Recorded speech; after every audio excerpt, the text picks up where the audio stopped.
जय महाराष्ट्र. नमस्कार, मी पत्रकार सचिन सुभाषणे चंद्र. आता आपण पाहू शकता नायगाव पूर्व येथे अशा प्रकारे झाडं जाळण्यात आले. गोरी बाबळी किती वर्षापासून असतील ही झाडं पाहू शकता. जाळण्यात आली आहे.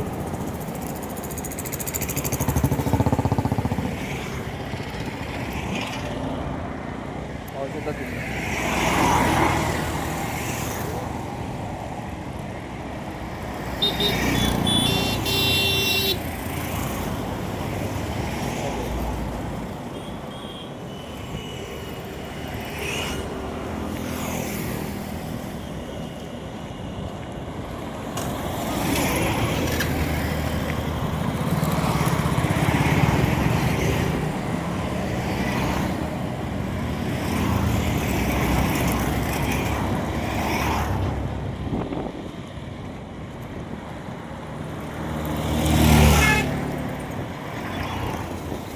झाडं जाळण्याचं प्रयोजन नेमकं काय आहे पाहू शकता.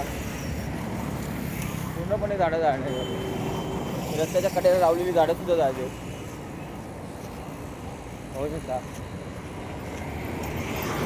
आपलं जाऊन दाखवतो.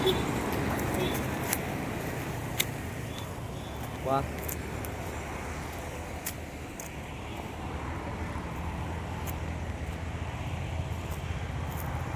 पूर्णपणे मैदान करण्यात आलं जाळून झाडं.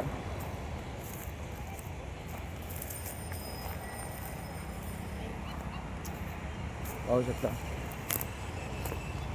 चांगली चांगली झाडं झाली होती.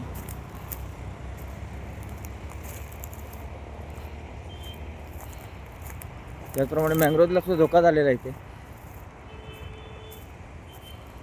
पाहू शकता. मँग्रोवची वनस्पती सुद्धा जळाली त्याच्यामुळे पाहू शकता.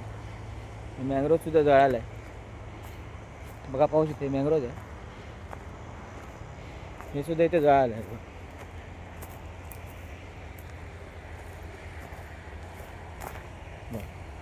मँग्रोव सुद्धा जळाला आहे इथे. त्याच्यावर त्वरित कारवाई करण्यात यावी. मी सॉइल डिपार्टमेंट आणि फॉरेस्टला विनंती करतो की जे कोणी हे प्रकरण केलं आहे त्याच्यावर कठोरात कारवाई करण्यात यावी. पाहू शकता बोरी बाबडी तर जाळ पण मँग्रोव सुद्धा जाळलेलं आहे. झाड आता सुकून गेली सगळी.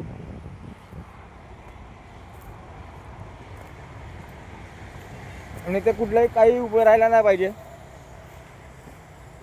एवढं जर आपत्तीजनक केलेलं आहे झाडांना मारून तिथे एकही प्रोजेक्ट उभा नाही राहिला पाहिजे. याच्याकडे लक्ष दिलं पाहिजे आता सगळ्यांनी.